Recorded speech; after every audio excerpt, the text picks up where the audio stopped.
Alhamdulillah, Alhamdulillah, Alhamdulillah. Assalatu wassalamu ala Rasulullah sallallahu alaihi wasallam. Nahmaduhu nusalli ala Rasulil Kareem. Amma ba'd, fa'udhu billahi minash shaitanir rajim. Rabbi shrah li sadri wa yassir li amri wahlul 'uqdatam min lisani yafqahu qawli.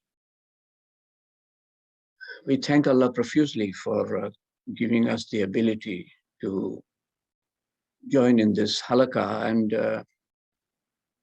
may Allah give us the ability to join solely for His pleasure. We are talking about the second of the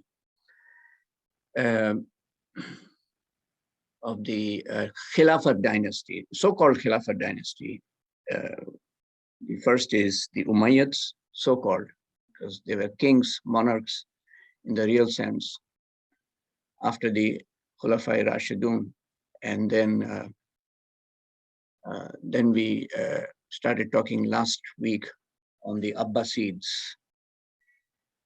It will take us a couple of halkas in reviewing the Abbasid dynasty, the highlights, and then the lessons. I will talk about the lessons later on, after talking about the various dynasties. What we talked about in the last week, in 45 minutes, I will try to review in 2-3 minutes, overview. Abbasids seized power in 750 AD when it finally defeated the Umayyads in the Battle of the Great Zab River. And they flourished for 2 centuries. We see their name for 5 centuries, of which for 2 centuries they flourished. And for the remaining 3 centuries, they declined. So it took quite a bit of time from their zenith, from their apex decline and to decay. It took about 3 centuries. And there are 2 major factors. One is the rise of power of the Turkish army that they had created, the later dynasties, after 100 years, and called the Mamluks, and inept rulers that weakened central authority and fragmented the empire into various dynastic rules. Their claim to power was finally ended in 1258, after 508 years, when Halaku Khan, the Mongol general, sacked Baghdad, massacred Baghdad. They continued to claim authority in religious matters from their base in Egypt, where the Mamluk sultans maintained them as titular Khalifa, nominal Khalifa with no power at all. So that is in one slide, the Abbasid dynasty, or 508 years of the Abbasid dynasty.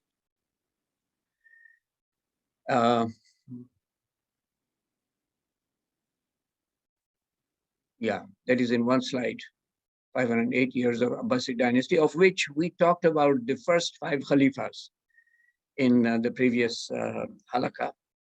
Abu Abbas al-Saffa was the first Khalifa, and for 4 years only, and ruthless. And that is how he could establish himself. Al-Mansur, an even more ruthless Khalifa, and he ruled for a longer period of time, about 21 years, and was the real founder because of the longer rule. Al-Mahdi was the 3rd Khalifa, and considered by some historians as the most influential among the Abbasid Khalifa, even though we know Harun al-Rashid's name much more than we know Al-Mahdi's name. Al-Hadi was the 4th. He was very open to the people of his empire and allowed citizens to, he had an open door policy. Anybody could enter his palace and lodge complaint to him directly. And that is unthinkable among all the Khalifas except the Rashidun Khalifas and Umar bin Abdul Aziz. Harun al-Rashid, who ruled for about 23 years, the 5th Khalifa, is regarded to be the height of Islamic golden age, so-called golden age, as per secular historians. We'll talk about the Golden Age. We will have a separate halakha on the Golden Age, progress in science and technology in those days, and literature and other fields, medicine and astronomy. Established the legendary library Baitul Hikmah, and another narration I read says that his son established it. Baghdad began to flourish as a world center of knowledge, as the world center of knowledge, culture, and trade. And then the remaining 5 among the first 10, we did not talk about, but we will mention today. We'll talk about, not about so much about Al-Amin, a brief overview about his 3-year or 4-year rule. He was the 6th one. And Al-Mamun, we'll talk about him at length. He's the only one worth talking about at length. And he ruled for about 20 years, 7th Khalifa, well-educated, promoted scholarship and the translation movement from Greek to Arabic. And he himself was an astronomer in his own right. Al-Muttasim ruled for about 9 years, was a patron of the art and powerful military leader. Al-Wathiq was well-educated with a considerable interest in scholarship. Al-Mutawakkil, the 10th Khalifa. And in terms of territorial height, the Abbasid Empire reached its height in terms of territorial expansion during Al-Mutawakkil. So those are actually the Khalifas worth mentioning, the first 10. And then the remaining, how many? 27. Total 37 Khalifas. So 10 and 27, that makes 37 Khalifas, are hardly worth mentioning, even though some of them ruled for very long periods. So we were at this point, at the end in the last halqa, that Harun al-Rashid faced his real challenge from his family, actually, even though there were outside challenge, but the major challenge was from his family. And he had to formulate a plan of succession, and that became a challenge. He had 2 sons worthy of becoming Khalifas. One was his favorite, Al-Amin, but the other one, Al-Mamun, was more capable. And without his knowing, as I mentioned in the previous halakha, the Abbasid Empire started a long decline from the time of Harun al-Rashid. 2 of his most prominent sons, Al-Amin and Al-Mamun, Harun wished to pass over the throne to Al-Amin, but the realm was to be divided between the 2 brothers, and that's the mistake he made. He wanted to make one of them, give one of them the throne, but while he was there, he divided the empire, rule, day-to-day rule of the empire. And he was the Khalifa, but he divided the day-to-day rule of the empire among his 2 sons. Harun assigned Iraq and the western provinces to his son Al-Amin. And these are many, many countries in today's terms. And Al-Amin was the heir apparent. And the eastern provinces, which again are many, many countries in today's terms. So let's say very roughly 20 of present-day countries he assigned to Al-Amin, and 20 of the present-day countries he assigned to Al-Mamun, who was second in succession. This plan, however, was doomed to failure after Harun died. We'll talk about that. Harun's legacy. And what we mentioned in the previous session was Harun was in a campaign, military campaign, and he died there while on a campaign. So we talked about his death earlier, his legacy. The fabulous descriptions of Harun and his court in the 1001 Nights, Arabian Nights, are idealized and romanticized, yet they had a considerable basis in fact.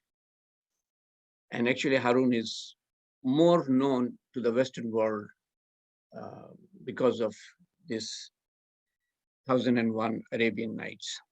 Untold wealth had flowed into the new capital of Baghdad since its foundation in 762. Baghdad was founded in 762.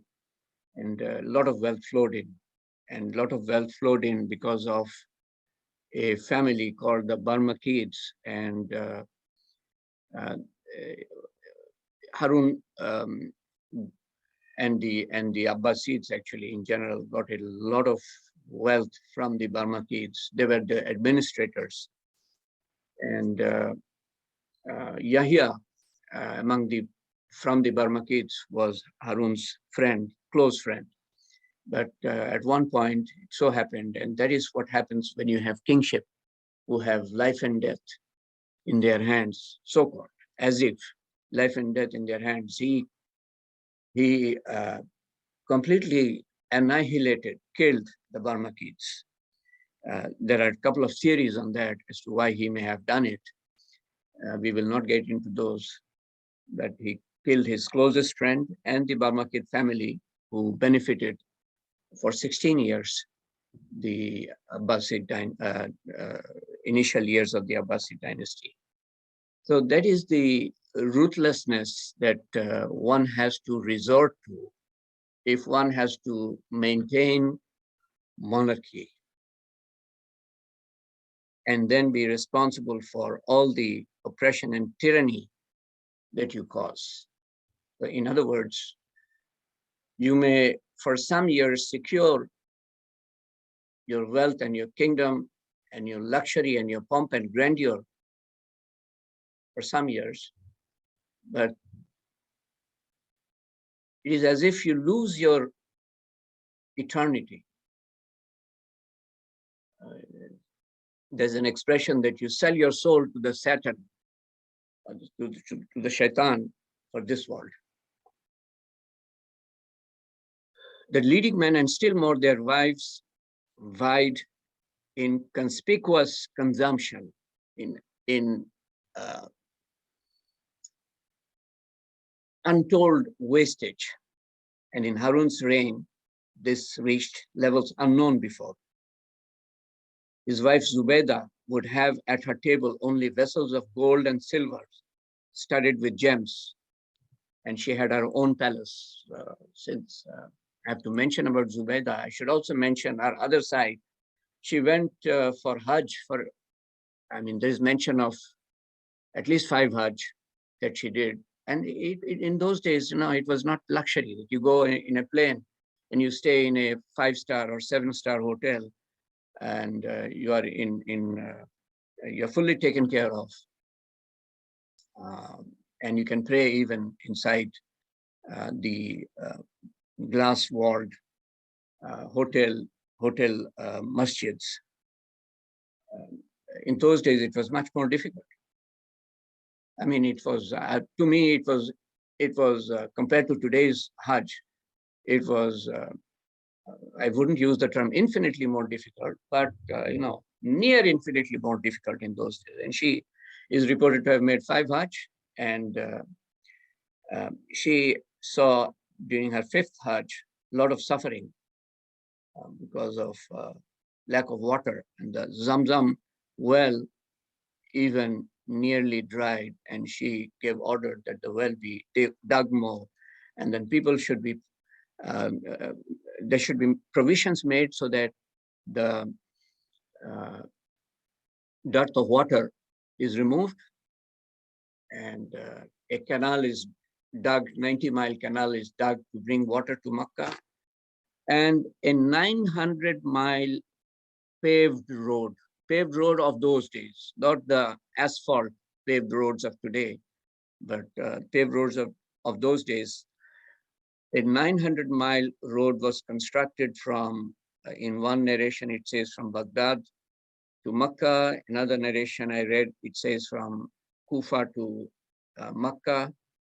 And water wells or reservoirs were constructed in various places on this 900-mile road, so that for pilgrims, it becomes easier to make the travel from Baghdad or Kufa to Makkah.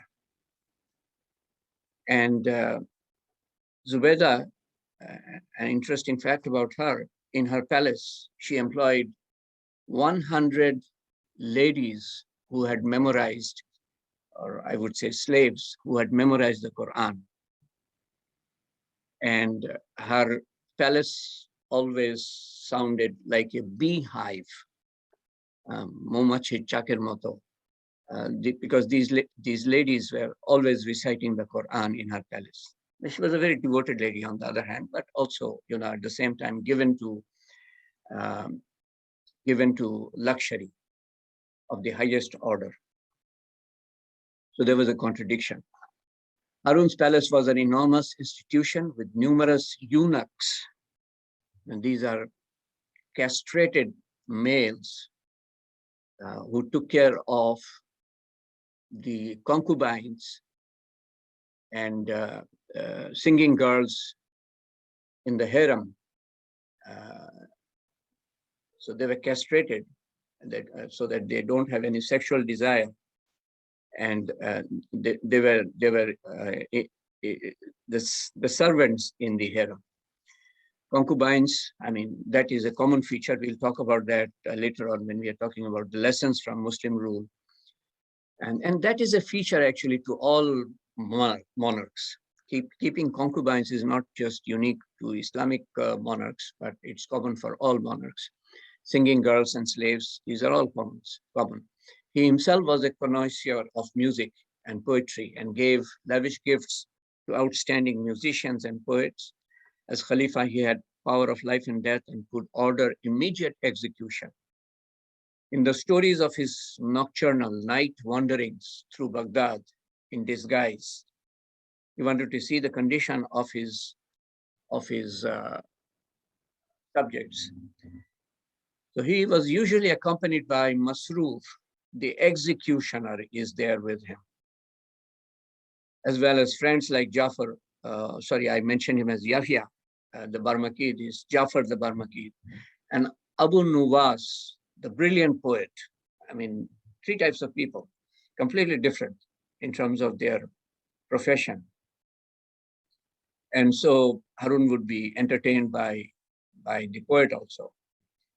And there's an eyewitness account, and to make it short, I'll simply state the basic facts that this eyewitness, I forgot his name, it is from history books, that he had to go to meet Harun al-Rashid to relate about the death of Harun al-Rashid's son.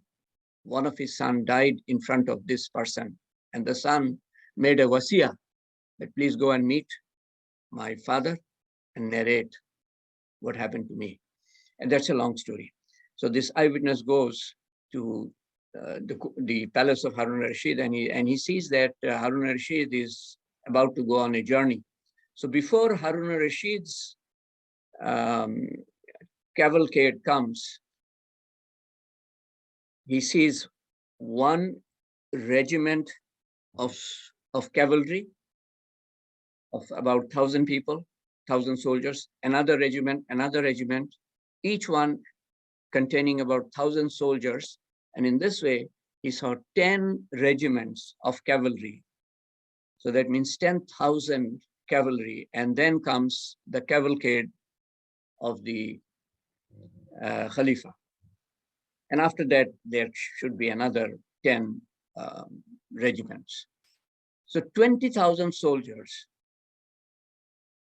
accompanying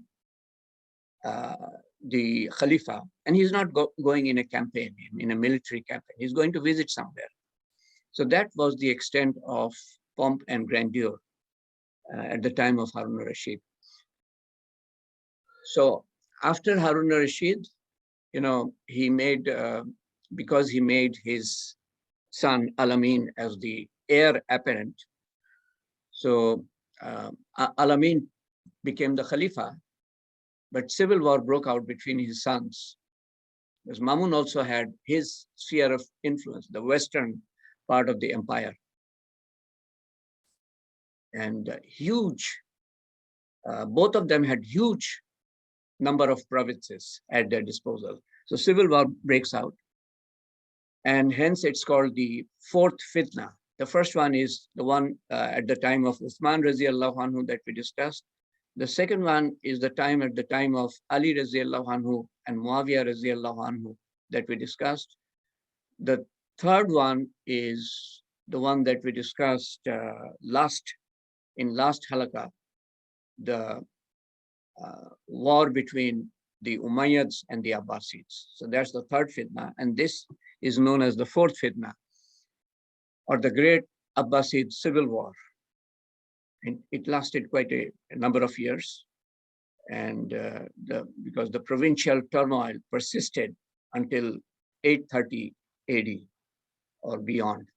Initially holding the upper hand, Al-Amin soon began suffering great losses in the field, and the city of Baghdad stood as the sole bastion of his rule. Mamun, he was much more capable. He had the support of the entire country at one point towards the end, except the city of Baghdad. After a prolonged siege from Al-Mamun's forces, and that prolonged means about 2 years, the Khalifa decided to surrender Al-Amin. In captivity, Al-Amin was treacherously killed by some rogue Persian soldiers. And it is hard to determine if Mamun ordered that. He may or may not have ordered, Allah knows best. But some say that Al-Mamun was genuinely grieved over the murder of his brother. And to make up for his loss, he adopted his sons as his own and made haste to punish the perpetrators. This is the gold dinar at the time of Al-Amin. So now some words about Al-Mamun, Khalifa Al-Mamun, who ruled for 20 years, then assumed control. And although the golden age of Islam was at its climax, and by the way, this term golden age is from history and from secular historians.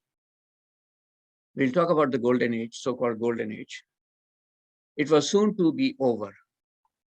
It would take over a decade for the dust to settle and the realm to be pacified. Al-Mamun's love for arts and learning surpassed even his father's, but his decision to rationalize his society in opposition to the basic beliefs of his Muslim population, such as debating that the Quran could be rewritten, altered, led to him falling from the favor of many Islamic historians. And you know, Akbar did that, actually. The ulama emerged as a real force in Islamic politics during Al-Mamun's reign for opposing the Mihna, which was initiated in 833, 4 months before he died. It is comparable to medieval European inquisitions in the sense that it involved imprisonment, a religious test, and a loyalty oath. The central question was about the createdness of the Quran. If the interrogatee, the one who is interrogated, and these are generally the elites of society, including the scholars, to test their loyalty to the Khalifa, whether or not he adhered to the Mutazila doctrine. So the central question was about the createdness of the Quran. If the interrogatee stated he believed the Quran to be created rather than co-eternal with Allah, he was free to leave and continue his profession. I mean, to me, it is a question that defies our understanding, and it certainly should not be brought into discussion. And that is, you know, sometimes monarchs, out of arrogance, they bring questions into the fore that hardly needs to be talked about, because those are beyond our comprehension. Whether the Quran is created or whether it is co-eternal with Allah, I mean, what does it matter to us? Allah revealed the Quran, and we have to obey the Quran and the Sunnah of Rasulullah Sallallahu Alaihi Wasallam, and that's it. Allah did it. How he did it, he knows best. But he brought this, Al-Mamun, he adopted the Mutazila doctrine, and he wanted anybody who would serve in the Khilafah to adhere to the Mutazila doctrine. and the elites had to go over this mihna or test. And the controversy over the mihna was exacerbated by Al-Mamun's sympathy for Mutazali theology and other controversial views. And the theology was deeply influenced by Aristotelian thought and Greek rationalism, and stated that matters of belief and practice should be decided by reasoning rather than handed down by Allah and His Rasul sallallahu alaihi wasallam. This opposed the traditionalist and literalist position of Ahmad ibn Hanbal and others, according to which everything a believer needed to know about faith and practice was spelled out literally in the Quran and the Hadith. We don't need rationalizing through reasoning. Still, the reigns of Al-Rashid and his sons were considered to be the apex of the Abbasids in terms of power and pomp and grandeur. Mamun was made significant contributions to translation of Greek works to Arabic, to astronomy, and to the study of alchemy and cartography, world mapping. He personally conducted on the plains of Mesopotamia 2 astronomical observations. Al-Mamun's art measurement to measure the radius, determine the radius of the Earth. A moon crater, therefore, is named Al-Manon after him, rather than calling it Al-Mamun after him. I mean, they always twist these names, these Europeans, wherever they go. And rather than naming the moon crater, the Westerners named it as Al-Manon, rather than naming it as Al-Mamun. And this is the image of Al-Manon crater on the moon. The round crater that you see. As part of his peace treaty with the Byzantine Emperor, Al-Mamun was to receive a number of Greek manuscripts annually. So he won against the Byzantine Emperor. And rather than asking for wealth in one battle after he won, and the treaty stipulated that the Byzantine Emperor has to provide Al-Mamun with a number of Greek manuscripts annually. Give us your Greek manuscripts, and we will translate those into Arabic. And one of these being Ptolemy's astronomical work, the Almagest, one of the most influential scientific texts in history. So that is what he demanded rather than money. Al-Mamun gathered scholars of many religions at Baghdad, whom he treated magnificently and munificently. According to M. Rikaya in 1991 book, Al-Mamun was distinguished by his love of knowledge, making him the most influential Khalifa of the Abbasid family, which accounts for the way in which his Khilafat developed. Most intellectual Khalifa. Al-Mamun, meanwhile, launched an invasion of Anatolia in 830 AD, taking a number of Byzantine forts. He spared the surrendering Byzantines. Theophilos, for his part, captured Tarsus in 831. The next year, learning the Byzantines had killed some 1,600 people under Mamun, who lived under Mamun, Al-Mamun returned back. This time, some 30 forts fell to the Khalifa's forces, with 2 Byzantine defeats in Cappadocia. Theophilos wrote to Al-Mamun. The Khalifa replied that he carefully considered the Byzantine ruler's letter, noticed its blended suggestions of peace and trade with threats of war. So there was talk of peace and war in the same letter, and offered Theophilos the options of accepting the Shahada, become a Muslim. If you don't become a Muslim, stay what you are, Christian, but then you have to pay the jizya tax. And if you reject these two, then be prepared to fight. And that the reason why I captured this part to present before you is this is exactly what the what Rasulullah Sallallahu Alaihi Wasallam did and the Rashidun Khalifas did, they gave three options, or the Muslim army did during the time of the Rashidun Khalifas, or during the time of, and I think that has been the practice, even though I haven't seen explicit mention. If Mamun is doing it, and he's a free thinker, he's a rationalizer, my guess is that other Khalifas have been doing this. The big difference is the Rashidun Khalifas were Khalifas, and these Khalifas, the Umayyads, except for Umar II and the Abbasids, they were monarchs, and the Baitul Mal was their personal property, and they lived in unthinkably lavish palaces with all the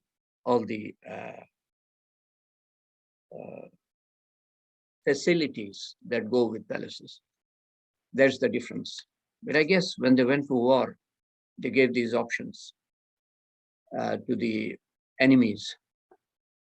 And to point that out, I quoted this part.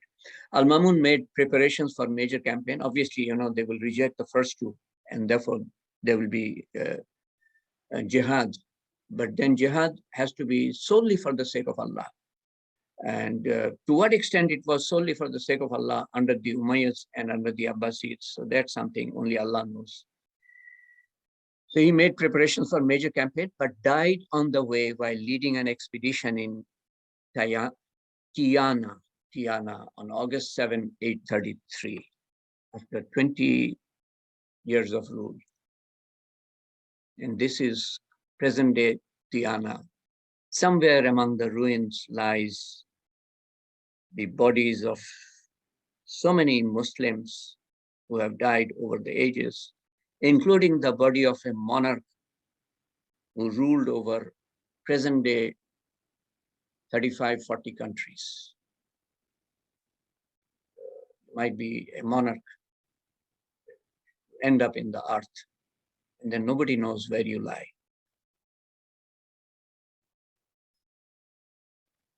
His legacy: he set forth in the political domain very personal ideas that in effect ended in failure. The Mutazilite doctrine, for example. He was never able to put an end to the divisions that were tearing the Muslim community apart. So division that was created when he came to power. The violence that he did not hesitate to employ at the end of his reign to impose a doctrine he considered beneficial for the Islamic community. Actually, his understanding was that, Muslims were divided into different types of schools or beliefs. We have so many different fragmentation in terms of our beliefs and understanding. So he wanted to, the sense I got is, he thought that if everybody adopted this Mutazilite doctrine, then they will be united. But you cannot say anything about the Quran and the Sunnah in the manner Mamun and those who adhere to the Mutazilite doctrine, they said. I mean, Quran and Hadith are above any debate. So this tarnished the image of an otherwise exceptionally open-minded ruler. Al-Mamun possessed a distinguished mind. The decline of the Abbasids between 750 and 833, the Abbasids raised, so that means about 83 years. Abbasids raised the prestige and power of the empire, promoting commerce, industry, arts, and science, particularly during the reigns of Al-Mansur, Harun al-Rashid, and Al-Mamun. Their temporal power, however, began to decline when Al-Mutasim, who was, I think, the 9th Khalifa, Al-Mutasim introduced non-Muslim Berber, descendants of pre-Arab inhabitants of North Africa, Slav, chiefly from Eastern and Southeastern Europe, extending across Northern Asia to the Pacific Ocean, and they are the Slavs, and especially Turkish mercenary forces into his personal army. These troops were converted to Islam over due course of time, but the base imperial unity through religion was gone because their belief was weak. Initially, one accepts Islam, but the belief is not so strong. So that was the condition of these troops. Some of the new army officers quickly learned to control the Khalifa through assassination of any Khalifa who would not accede to their demands. The final nail in the coffin of Abbasid dominance was struck when Al-Mutawakkil, the 10th Khalifa, was assassinated as part of a court coup instigated by the Turks. Although Al-Mutawakkil was a notorious person and has been dubbed as the Nero of the Arabs,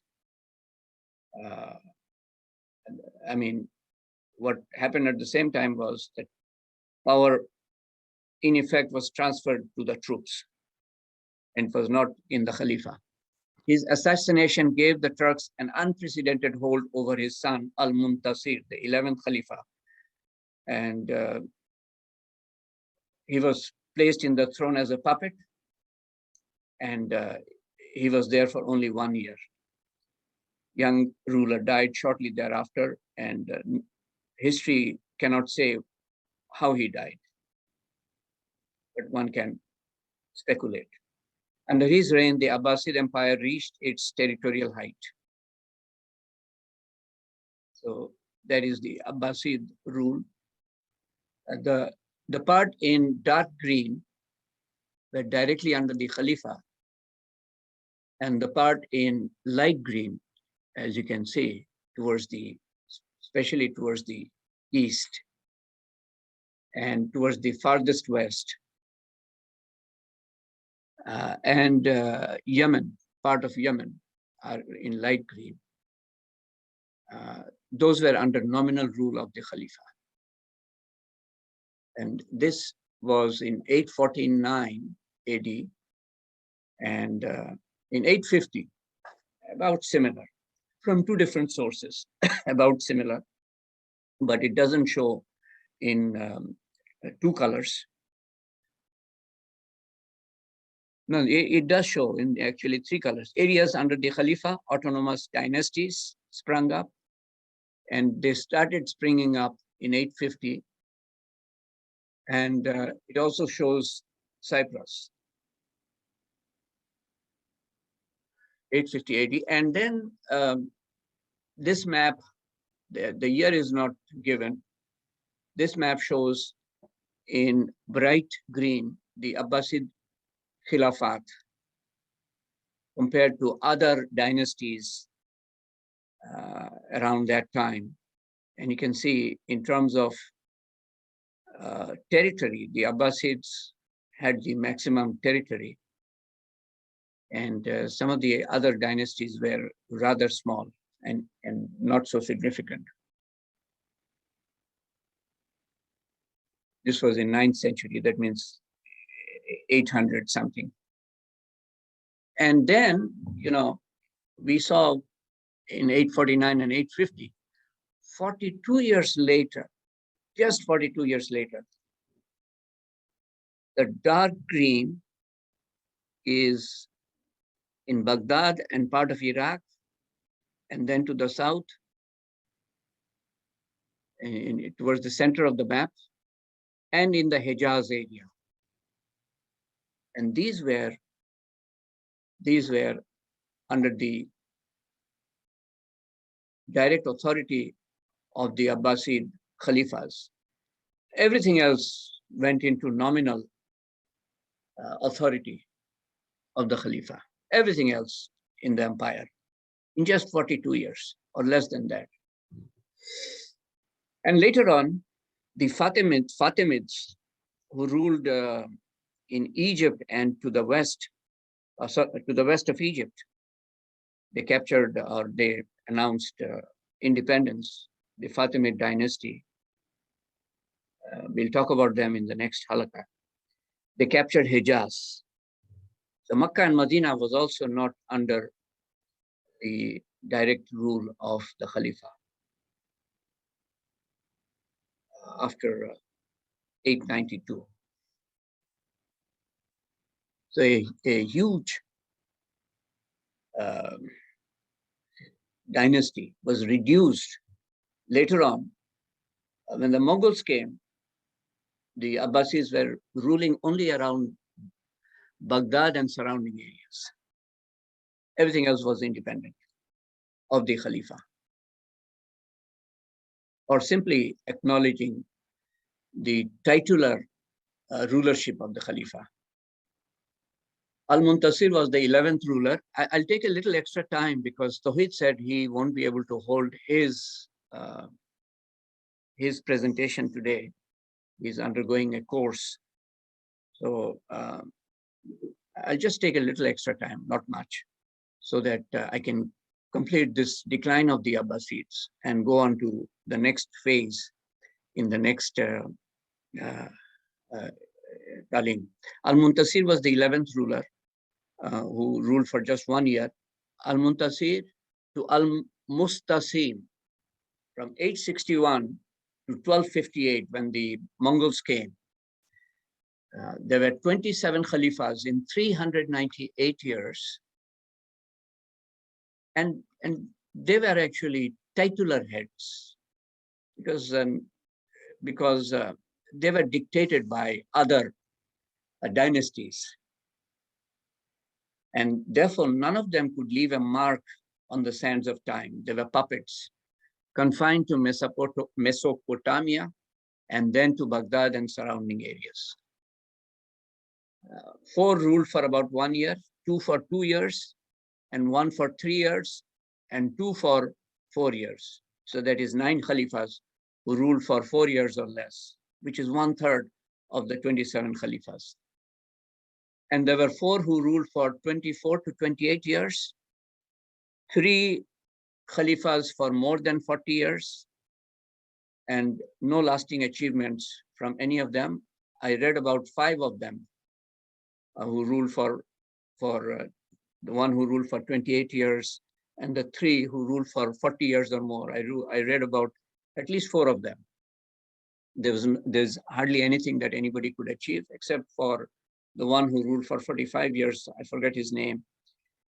He tried to conquer some territories, a little bit of the vast territory that the Abbasids had under their rule up until the time of the first 10 Khalifas, but he could not succeed in any meaningful way or significant way. So let me simply point out this, and because I'll start from this point in the next halaqah. The Khulafai Rashidun, 30 years of rule, 4 Khalifas. The average is 7.5 years per Khalifa. Umayyad Khilafat, 91 years, 14 Khalifas. Average is 6.5 years. And then Spanish Umayyads, I leave them out for now. Abbasid Khilafat, 508 years, 37 Khalifas. The average is about 14 years. So these are the major empires and dynasties. And then I'll start from the Samanids. These are splinter empires and dynasties of the Islamic world. The Samanids in Persia, the Fatimids to the west, the Buyids, again to the east of Iraq or Baghdad. And they actually controlled the Khilafat for their entire duration. The Ghaznavids, Mahmud Ghazni is from the Ghaznavids, the Seljuks of Iran, the Almoravids, who controlled the western part for a period of time, about 100 years. The Almohads, who again controlled similar territory as the Almoravids for about another 110 years or so. So I'll briefly talk about them. And then in the following halakha, I'll talk about the gunpowder empires of Asia. And the empires that came to power by virtue of their acquisition of gunpowder technology. The Ottomans, the Safavids in Persia, and the Mughals in India. And that would complete our discussion on Muslim rule. And then we will talk about, I think I'll talk about the golden age, because that relates to the Abbasid dynasty, the so-called golden age. And then I will talk about the gunpowder empires. And then the lessons that we can draw from Muslim dynasties. Before we start dua. So whenever you talk about kings and palaces and empires of the past, the thought that comes to your mind is generally that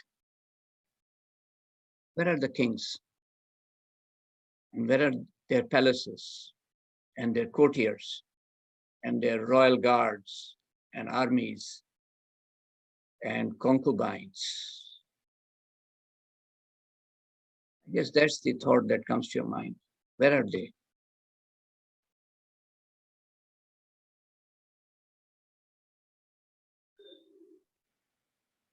And I guess the second thought that would come to our mind is, what are they facing ever since they left the world? What are they facing in their graves in terms of consequence of what they did in the world? And generally with monarchs, given that they have absolute power, injustice and tyranny, these are associated with monarchs. So what are they facing? What fate are they facing? And then I guess the third thought that would come to our mind is, do we want a similar fate? And then the thought that comes to my mind is that I thank Allah profusely that He has not tested me with any form of power, not to speak about absolute power or even abundant power. That's a big test. And we are nowhere near abundance, but we have the opportunity, even though we don't have abundance, neither power. We have the opportunity to earn in the hereafter kingdom that is countless times bigger than these strongest monarchs possessed. And they possessed for a few days in this world. Whatever we will get in the hereafter in terms of near infinite space in paradise and blessings will be forever and forever.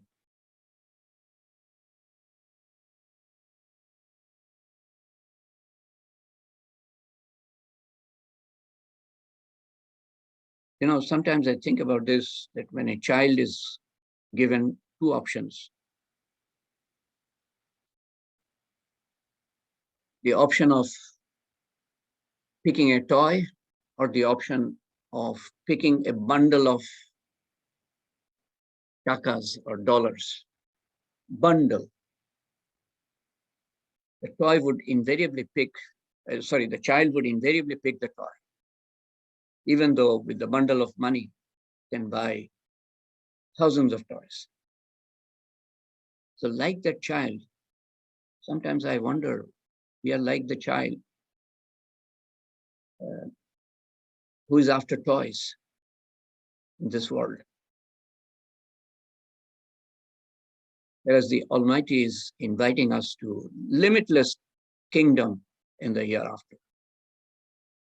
Paradise, which has a start but no end.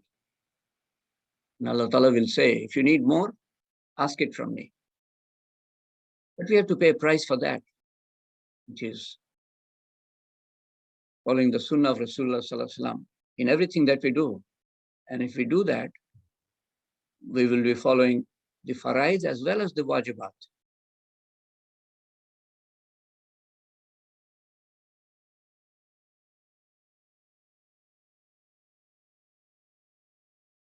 And the deal with Allah Ta'ala is like this. It is as if Allah Ta'ala is telling us, and it is not as if. Allah Ta'ala is actually telling us, obey me for a couple of days of your existence in this world, and I will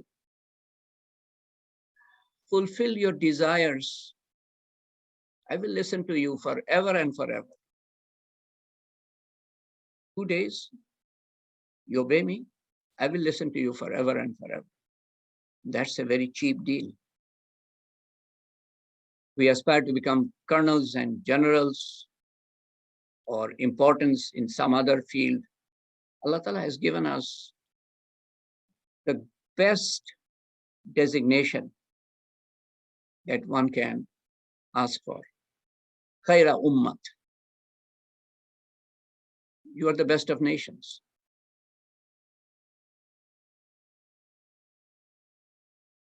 Call people towards the good, stop them from evil doing. That's the job.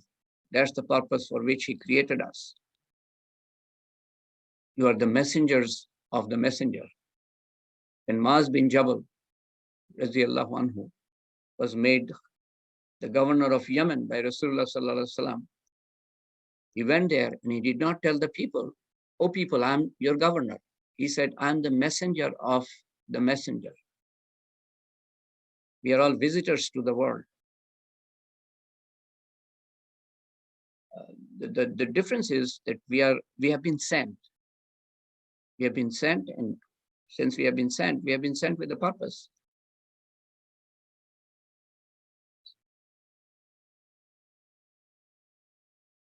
So most people who think about these, they think that the purpose is to worship Allah.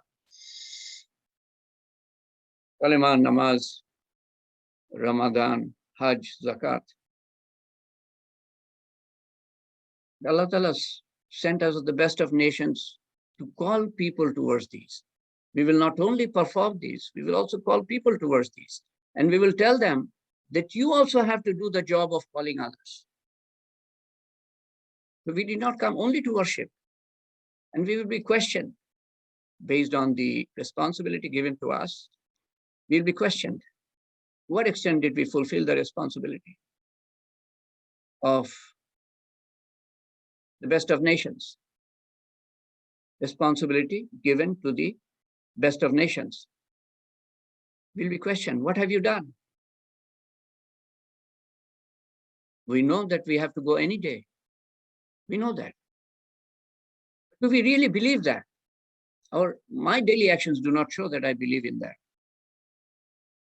If I'm told that you have only 24 hours to live, how will I lead that last 24 hours of my life? I lead in a completely different way. I don't lead my daily life in that way. So that shows that I do not believe I'll go any day. So I'll end with Surah Asr, and we will pray after that, because Surah Asr lays down what we have to do in this life. A'udhu billahi minash shaitanir rajim. Bismillahir rahmanir rahim. Wal asr. Innal insana lafi khusr illa alladhina amanu wa amilus salihati wa tawasaw bil haqqi wa tawasaw bis sabr. Wal asr. By Allah Ta'ala is saying, by time, I promise by time. Innal insana lafi khusr. Every man is in grave loss, danger, facing destruction. إِلَّا الَّذِينَ آمَنُوا, except those who do four things, four actions. What are they? إِلَّا الَّذِينَ آمَنُوا brings iman. Without iman, nothing is acceptable. وَإِلَّا الَّذِينَ آمَنُوا وَعَمِلُوا الصَّالِحَاتِ, and does good deeds. وَتَوَاصَوْا بِالْحَقِّ, and call people towards the truth. Calls people towards the truth, advises people towards Allah, calling them towards good deeds. وَتَوَاصَوْا بِالصَّبْرِ, and advises people to adopt patience, because in calling, some hardship is entailed. So we have to adopt patience. And then also Allah Ta'ala tests us with hardships. We have to adopt patience. Patience is half of iman. So that lays down what we have to do. And please note, Allah Ta'ala is saying everybody is in loss, except those who do four things, not three, not two. I have iman, I pray, therefore I am safe. No, he's not saying that. We have to do all four things without exception. Iman, amal, good deeds, calling people towards good deeds, towards the truth, and calling people towards adopting patience. All four things have to be done. May Allah Ta'ala give us the tawfiq. أعوذ بالله من الشيطان الرجيم بسم الله الرحمن الرحيم الحمد لله رب العالمين الرحمن الرحيم مالك يوم الدين إياك نعبد وإياك نستعين اهدنا الصراط المستقيم صراط الذين أنعمت عليهم غير المغضوب عليهم ولا الضالين آمين بسم الله الرحمن الرحيم قل هو الله أحد الله الصمد لم يلد ولم يولد ولم يكن له كفوا أحد بسم الله الرحمن الرحيم قل هو الله أحد الله الصمد لم يلد ولم يولد ولم يكن له كفوا أحد بسم الله الرحمن الرحيم قل هو الله أحد الله الصمد لم يلد ولم يولد ولم يكن له كفوا أحد. Today I took extra time, so therefore I don't want to talk about Ramadan. I'll talk in the next halaqah. I think Ramadan will be right after that, the following day, as far as I am told. We pray for the mother of Brigadier General Jahangir, who passed away a couple of days ago. And we will listen to Jahangir after the dua. We won't have the halaqah of Tawheed. We can talk after that about anything we want to talk about. May Allah Ta'ala grant shifa to Farooq Amin, Amir Hussain of my batch, Mrs. Maskura Ayub. Ayub is from second batch, Captain Zaman, fourth batch, Abul Barkat, sixth batch. Amazing recovery. I'll talk about him someday. Amazing recovery of Barkat, sixth batch. Mrs. Mahfuz Reza. Mahfuz is from sixth batch. Noor Alam Siddiqui, fourth batch. Abdul Rauf, 13th batch. May Allah Ta'ala grant him shifa and shifa to everybody else. Romel, Saif's father-in-law. Jahangir or Abdullah from 24th batch. Wife of Imroz from 21st batch. And Faisal from 19th batch. Late Colonel Aftab's wife, Aftab from 14th batch. Major Mahbub, 15th batch. May Allah Ta'ala grant him complete shifa. Farooq, from 15th batch. May Allah Ta'ala grant him complete shifa. Abid's father-in-law, Abid's father, Mr. Muhammad Ali Reza. May Allah Ta'ala grant him shifa. Zakaria's father, Janab Muhammad Mahbubur Rahman. May Allah Ta'ala grant him shifa. And anybody else I haven't named, Allah knows best. May Allah Ta'ala grant them shifa. Allahumma ameen. Allahumma salli ala Sayyidina Muhammad. La ilaha illallah al-halimul kareem. Subhanallahi rabbil arshil azim. Walhamdulillahi rabbil alameen. As'aluka wa zaima magfiratika wa ghanimata min kulli birr wa salamata min kulli ism.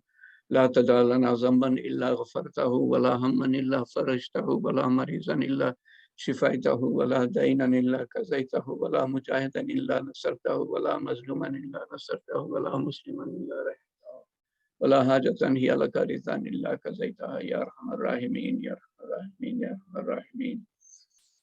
والله يا پروردگار، اللهم أسألك من خير ما سألك منه نبيك محمد صلى الله عليه وسلم ونعوذ بك من شر ما استعاذك منه نبيك محمد صلى الله عليه وسلم. أنت المستعان وعليك البلاغ ولا حول ولا قوة إلا بالله العلي العظيم.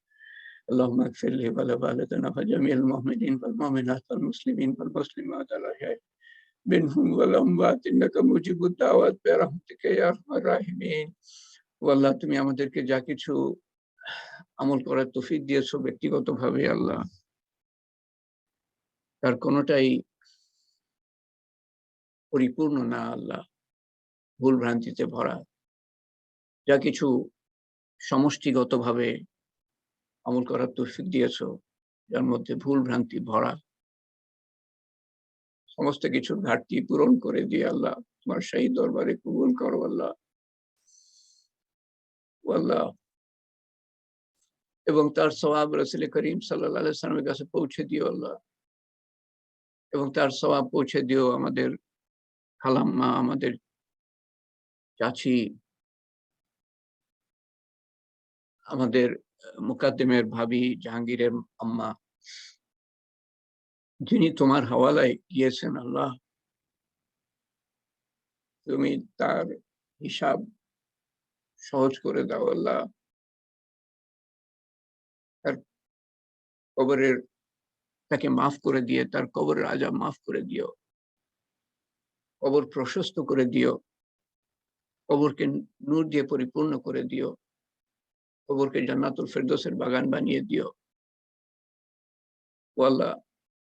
এবং আমাদের আপনজন, নিকটজন, প্রিয়জন যারা কবরে শায়িত, যারা তোমার হাওয়ালায়, আমাদের থেকে তুমি অসীম গুণে উত্তম, তুমি তাদের প্রতিও দেখভাল করো আল্লাহ।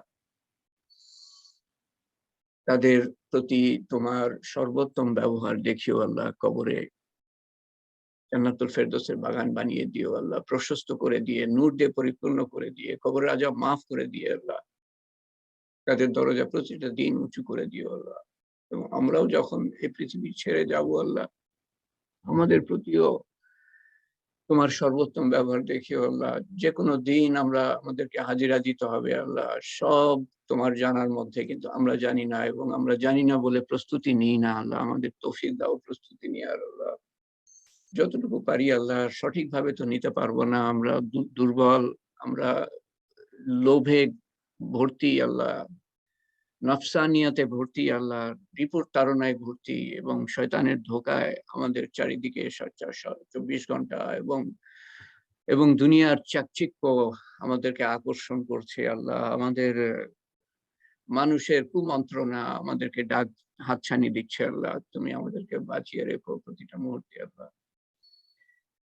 এবং তাদেরকে যাদের কথা বলছি আল্লাহ, তোমার হাওয়ালায় আছে, তাদেরকে কিয়ামতের দিন উঁচু দরজা দিও আল্লাহ, তোমার আরশের নিচে ছায়া দিও, তাদের হিসাব সহজ করে দিও আল্লাহ, তাদের আমলনামা ডান হাতে দিও, তাদের নিশ্চিন্ত মনে রেখো সেই কঠিন দিনে। আমাদেরকেও তুমি তোমার সর্বোত্তম ব্যবহার দেখিও কিয়ামতের দিন। তাদেরকে এবং আমাদেরকে বিদ্যুতের গতিতে পুলসিরাত পার, চোখের পলকে পুলসিরাত পার হওয়ার তৌফিক দিও আল্লাহ, এবং বিনা হিসাবে জান্নাতুল ফেরদৌসে দাখিল করিও আল্লাহ। আল্লাহ আমাদের সমস্ত অতীতের গুনাহ খাতা তুমি মাফ করে দিও আল্লাহ, এবং আমাদের ভবিষ্যৎকে উজ্জ্বল করে দিও। অন্ধকার অতীতের গুনাহ মাফ করে দিয়ে আমাদের ভবিষ্যৎকে উজ্জ্বল করে দিও আল্লাহ। ইলমের নূরের দ্বারা আমাদের ভবিষ্যৎকে ভরে দিও আল্লাহ, ঈমানের দ্বারা ভরে দিও, আমলের দ্বারা ভরে দিও আল্লাহ। আমাদের আমল, প্রতিটা আমল যাতে সুন্দর করতে পারি আল্লাহ, সেই তৌফিক দান করো আল্লাহ। তোমার প্রতি দায় দায়িত্ব পুরোপুরি ভাবে পালন করতে পারি, তোমার বান্দাদের প্রতি দায় দায়িত্ব পুরোপুরি ভাবে পালন করতে পারি আল্লাহ। ও আল্লাহ, ও আল্লাহ, আমাদের প্রতিটা মুহূর্তে রক্ষা করে এক মুহূর্তের জন্য ছেড়ে দিও না আল্লাহ শয়তান এবং নফস এবং দুনিয়ার চাকচিক্য এবং মানুষের কুমন্ত্রণার কাছে, এবং হাত ধরে কবর পর্যন্ত নিয়ে যেও আল্লাহ। প্রত্যেকটা কাজ যাতে তোমার সন্তুষ্টির জন্য, কেবলমাত্র তোমার সন্তুষ্টির জন্য ইলমের সাথে করতে পারি আল্লাহ, নবীর সুন্নত মতো করতে পারি আল্লাহ, তোমার ভালোবাসা অন্তরে নিয়ে করতে পারি আল্লাহ, সেই তৌফিক দান করো। তোমার বান্দাদের কাছে পৌঁছে দিতে পারি আল্লাহ, সে তৌফিক দান করো আল্লাহ। এবং যখন তুমি আমাদের উপর সন্তুষ্ট থাকো আল্লাহ, সন্তুষ্ট হও, যখন তুমি আমাদের সাথে সাক্ষাৎ করার জন্য উৎসুক হও আল্লাহ, তখন আমাদেরকে নিয়ে যেও আল্লাহ। ও আল্লাহ, ও আল্লাহ, কলেমা সহ এবং শয়তানের শেষ চেষ্টা ব্যর্থ করে দিয়ে যাতে তোমার সর্বোত্তম ব্যবহার পেতে পারি আখিরাতের প্রত্যেকটা ঘাঁটিতে আল্লাহ। আমরা বিভিন্ন নেক হাজত নিয়ে হাত উঠিয়েছি আল্লাহ, এবং বিভিন্ন বিপদ আপদের কারণে হাত উঠিয়েছি আল্লাহ, এবং বিভিন্ন অসুখ বিসুখ, বিভিন্ন জনের অসুখ বিসুখের কারণে হাত উঠিয়েছি আল্লাহ। তুমি আমাদের সমস্ত বালা মুসিবত, চাওয়া পাওয়া, অসুখ বিসুখ দূর করে দিও আল্লাহ। আমাদের সুন্দর জীবন যাপন করার তৌফিক দান করো, হায়াতুন তাইয়্যিবা দান করো আল্লাহ। اللهم إنا نسألك العافية، اللهم إنا نسألك العافية، اللهم إنا نسألك العافية، اللهم إنا نسألك العافية। ও আল্লাহ, আমাদের সুন্দর জীবন দান করো আল্লাহ, আফিয়াতওয়ালা জীবন দান করো আল্লাহ। ও আল্লাহ, তুমি আমাদেরকে কবুল করো আল্লাহ, তোমার রহমতের ছায়াতলে আমাদেরকে ঠাঁই দিও আল্লাহ, একটুখানি ঠাঁই দিও আল্লাহ। ও আল্লাহ, না হলে আমরা এত দুর্বল, এত গুনাহগার, এত অসহায় আল্লাহ, আমাদের পক্ষে সম্ভব না আল্লাহ। ও আল্লাহ, তুমি আমাদেরকে এবং আমাদের সন্তান সন্ততিকে, আমাদের আত্মীয়-স্বজনকে, আমাদের পাড়া প্রতিবেশীকে, আমাদের বন্ধু-বান্ধবকে, আমাদের দেশবাসীকে, আমাদের বিশ্ববাসীকে সবাইকে তুমি রহমত করো, হেফাজত করো আল্লাহ, এবং হেদায়েত করো আল্লাহ। সমস্ত মুসলমানকে মাগফিরাত করো আল্লাহ। আমাদের সন্তান সন্ততিদেরকে রক্ষা করো আল্লাহ। হেদায়েতের পথে রেখো। সমস্ত মুসলমানকে হেদায়েত করো এবং তাদেরকে হেদায়েতের পথে রেখো। সমস্ত মানুষকে হেদায়েত করো এবং তাদের সন্তান সন্ততিকে হেদায়েতের উপর রেখো আল্লাহ। এবং যত মানুষ দুনিয়ার আনাচে কানাচে বিভিন্ন ধরনের কষ্টের মধ্যে আছে আল্লাহ, অন্নহারা, বস্ত্রহারা, গৃহহারা, দিশাহারা, পথহারা, কন্যা দায়গ্রস্ত, রোগগ্রস্ত, ঋণগ্রস্ত, অভাবগ্রস্ত, জুলুমগ্রস্ত, অত্যাচার অনাচারে অতিষ্ঠ আল্লাহ, তুমি তাদের সবাইকে রক্ষা করো আল্লাহ। তুমি তাদের প্রয়োজন মিটিয়ে দিও আল্লাহ। ও আল্লাহ, যাদের কেউ দোয়া করার নাই আল্লাহ, আমরা তাদের জন্য দোয়া করি আল্লাহ। তুমি আমাদের দোয়া সমস্ত, আমাদের সবার দোয়া কবুল করে নিও আল্লাহ। اللهم إنك عفو كريم تحب العفو فاعف عنا ربنا ظلمنا أنفسنا وإن لم تغفر لنا وترحمنا لنكونن من الخاسرين. ربنا لا تزغ قلوبنا بعد إذ هديتنا وهب لنا من لدنك رحمة إنك أنت الوهاب. يا قاضي الحاجات يا رافع الدرجات يا حلال المشكلات يا مجيب الدعوات برحمتك نستغيث. يا أول الأولين يا آخر الآخرين يا أكرم الأكرمين يا أرحم الراحمين يا راحم المساكين يا ذي القوة المتين يا ذي القوة المتين. ربنا تقبل منا إنك أنت السميع العليم. ربنا تقبل منا إنك أنت السميع العليم. ربنا تقبل منا إنك أنت السميع العليم وتب علينا إنك أنت التواب الرحيم. سبحان ربك رب العزة عما يصفون وسلام على المرسلين والحمد لله رب العالمين. والحمد لله لا إله إلا الله محمد رسول الله صلى الله عليه وسلم. آمين يا رب العالمين. لا إله إلا أنت سبحانك إنا كنا من الظالمين. لا إله إلا أنت سبحانك إني كنت من الظالمين. Please forgive me for the extra time I have taken.